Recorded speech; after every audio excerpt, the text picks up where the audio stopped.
replay. The Wolverines knock off Purdue. We'll look at the highlights. We'll also go inside the numbers and see if it's red or black ink in collegiate athletics. And we'll scout the Wildcats of Northwestern Michigan's next Big Ten game. All that and more coming up next.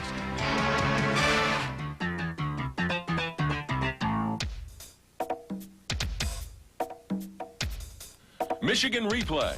Michigan replay. The Wolverines knock off Purdue 42-0, and any head coach in America will love you when you say shutout. And you got to feel as good as anybody about that shutout. That's probably the most pleasing thing about the game, Jim, was the fact that our defense got a really sharing a big win and really set the whole thing up. And especially with the defense basically taking some heat in the past few weeks about the past. The shutout maybe gave them some confidence they needed. Well, I think that's true, and you know if kids continue to play hard, they're going to improve and they're going to keep getting better, and I think our defense is doing that.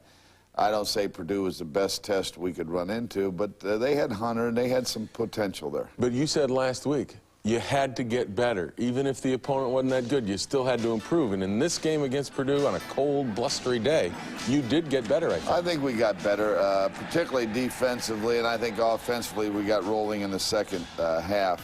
Here we make some big plays, and Anderson started off and stopping him for a 1-yard gain. Then we got a big break, much like up in Minneapolis. It came through the kicking game, and Deion Johnson recovers a fumbled snap by their punter here, or really it was a low snap. This is your first possession, and it looked like on the ground you were going to be able to do what you wanted to do against Purdue. Right, we got Ricky loose here, and Jim, was one of the things we wanted to emphasize, that in our pass defense, and we started out that way, but we slowed in the first half other than a big pass to Desmond.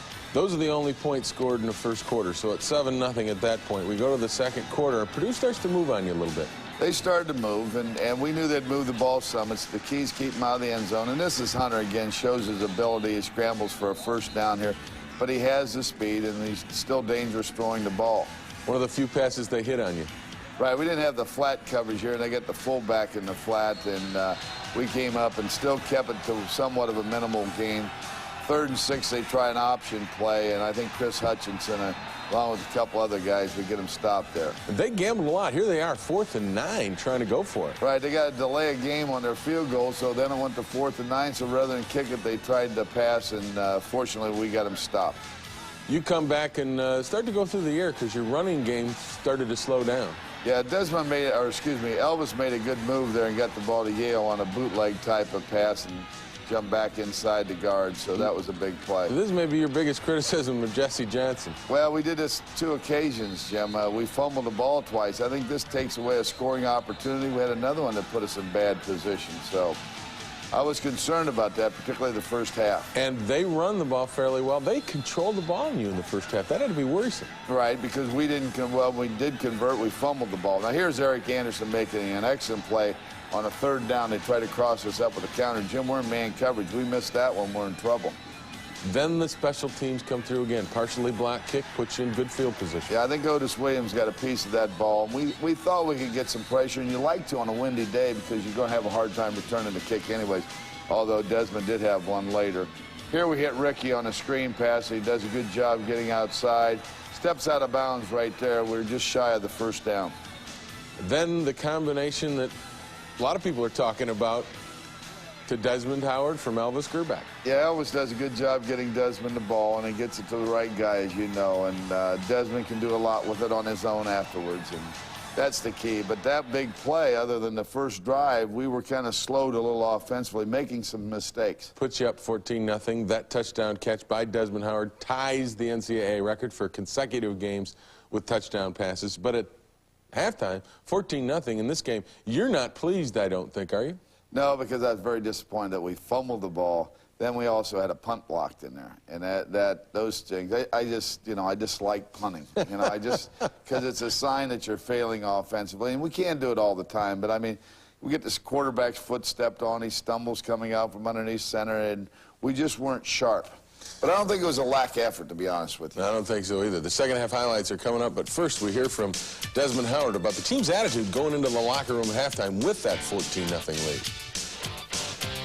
We did sputter early, going in at halftime 14-0. It's not a comfortable lead because they can score 1 touchdown and be right back in the game. So we realized we had to come out here and put the points on the board in the second half, especially the third quarter.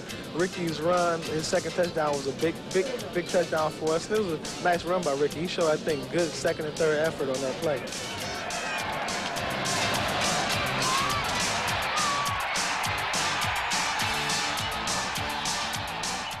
Here and there, and our offensive line started clicking in the second half, and that's when we started running the ball really well. That opens holes for Desmond. You heard Elvis Gerback talking about having to get some things going in the second half because that 14-0 lead wasn't enough. What did you say at halftime to get things cooking? Well, it's just that we couldn't make the mistakes in the offensive line. And, Jim, honestly, they changed their defense. They had slid it one way all the previous games, slid it a different way on us. But you still had to make those adjustments sooner. In the second half, though, what got you off the dime was the defense again. Right, and here we get a big sack, and this is Mike Evans, and turning him back, putting him in a punting situation. Now we're able to get ourselves going. And you go with Ricky Powers a little bit more than you did in previous games running the ball. You were kind of switching up a little bit more. Was that by design, staying with Ricky? Yeah, and he was hanging on the ball a little better, and you worry about the weather and things. Here's a fourth down. It's crucial, you know. We made a number of third down conversions on short yardage. We didn't get stopped, but on 2 occasions we fumbled the football. Here's an excellent run by Ricky. Getting stopped, keeps fighting, and getting in. That makes it a 21-0 Michigan lead. Now you got to feel a little bit more comfortable because you are moving the ball on the ground. Yeah, and that's what I wanted to try to establish, and that's good. That's a very dominating type feeling. There's Corwin Brown hitting the ball, really missing the first interception, but getting it on the second try, which is good. And that was on Matt Pike, who'd come in to replace Hunter, and really you handled him as well as you did Hunter. Yeah, I think so. We got a little pressure. Of course, you got a rookie in there, and that helps a little bit. Then we hit Desmond on a simple out pattern, and Wheatley makes a good run here for 15 yards, showing his speed. He does have the speed to get to the outside. And then you go to your magic man. Right, here's Elvis throwing to Desmond. Desmond makes a good catch. That ball's thrown a little bit behind him. And, of course, the quarterback in that situation wants to make sure he doesn't throw it out of the end zone, so Desmond had to come back and make a good catch on it. And that ties Ron Johnson's season touchdown record at Michigan and breaks. This extra point breaks Pete Stojanovich's consecutive Big Ten point-after touchdown. So J.D. Carlson gets in the record-breaking mode. Excellent job there. This was exciting, Jim. I thought Desmond was going all the way. Desmond hit the chute, and their kicker dove at him and really tackled him with his legs. But Desmond can hit a crease, and he accelerates. Right here, you're going to see him make a move and accelerate fast. But the punter's legs come and tripped him up. But gives you great field position. And once again, you've had trouble running, so you go to the air on one of your early downs. Right, we try to mix it up a little bit. They were coming with some heavier defenses, and here Elvis does a good job just getting the ball out to Yale on a 3rd and 4 situation. So we're moving the ball more consistently. We want a little more one back here. Here's an excellent catch by Yale Van Dyne, a good throw by Elvis, and he gets tackled on the 1-yard line. Then you go over the top with Wheatley, but Yeah, you say this isn't as easy as it looks. No, we fumbled that ball at Minneapolis doing that. It's an excellent play, but you gotta learn how to hang on that ball when you're jumping. It looks simple to you and I sometimes as spectators, but it's a little harder than that. Here's one of their big plays. In fact, they put 40 yards together here back-to-back. We let the ball outside. Now, that's a Florida State play. That killed us in Florida State, one of the same individuals. We can't allow that to happen with great people. Then they come back and they hit a curl route. They start moving the ball. They get down in here on 4th down. They go for it. We blitz them, and Randy Stark comes up with a big sack. And, Jim, the gratifying thing about this is that's the second group. And, you know, you hesitate to think, well, maybe we should take them out, maybe we should take them out, but they came through, and that gives everybody more confidence. They missed the field goal and preserved the shutout, and the whole sideline went wild on that one. Jim, anytime the defense gets a shutout, that's a big thing. As you know, playing with teams, you know, that's the no-hitter, you know, in baseball. So it's very important. Of course, it hadn't happened for a year and a half. I think Wisconsin in '89. You get a screen pass to Johnson, then Wheatley gets the ball. Shows good, strong running ability in your final drive to put the thing away. Right. And here, Todd Collins goes out in the flat and hits Walter Smith for about 9 yards. And Todd came in here and did a good job. As you indicated, Jesse did a good job on the screen. Here's Jesse on a nice run on 4th and 1. Now he's hanging on the ball a little bit better, and that's very important, which I'm sure Jesse's learning. Here again over the top. Yeah, here goes Tyrone over the top. He didn't really jump that well. But again, we get in the end zone, and 42-0. It wasn't. He'll take it, right? Oh, yes, yes. There's no question about it. It wasn't that big of a margin throughout the game, but we got it rolling at the end. But again, it's a 4-quarter game. You aren't going to be perfect in everyone, but you worry when you stutter at the beginning. You talked last week after you beat Minnesota about improving week in and week out, even on teams that you were the overwhelming favorite. Do you think you got that done against Purdue on Saturday? I think we did defensively. I know that happened. Offensively, You're still worried about the running game, 50-50. right? Oh, yeah. You got to run the ball. And there's a point in the game, just like, you know, a beautiful drive in this season was Notre Dame with 6 minutes to go in that game. Remember we used to put that ball underneath our arm and drove it down the field? That's important to a football team. You feel powerful. You feel like you dominate, and you take all that enthusiasm and toughness out of the opponent. It's a big, big deal for Michigan to run the football. They've got the linemen in the backs to do it, and they'll get another opportunity next week.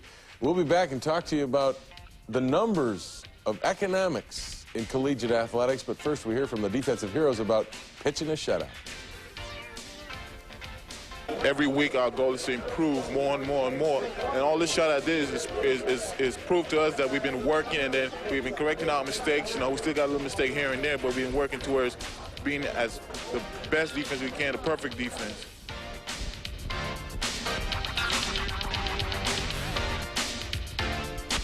Where do you want? Are collegiate athletics in dire financial straits? Recently, USA Today published a 3-part series that would lead you to believe that some major college programs are drowning in a sea of red ink.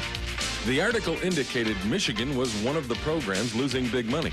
But that's not the case. According to Michigan's Bob DeCarolis, the athletic department's director of internal operations, the numbers in the article are misleading. Every school has their own accounting system. I'm not saying that anybody's doing anything shaky, but everybody counts things differently, even sometimes within the university departments.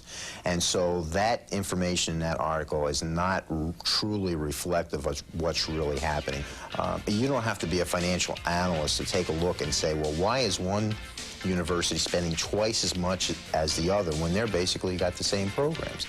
Some institutions have facilities that are run, managed by the university. They staff it. The university pays the utilities. They pay the property improvements, whatever, capital improvements. Not paid by the athletic department. The athletic department never records that, but the university does. It's a cost to the university. Okay? It's a cost for athletics. Doesn't show up in the USA report. Changes the picture dramatically.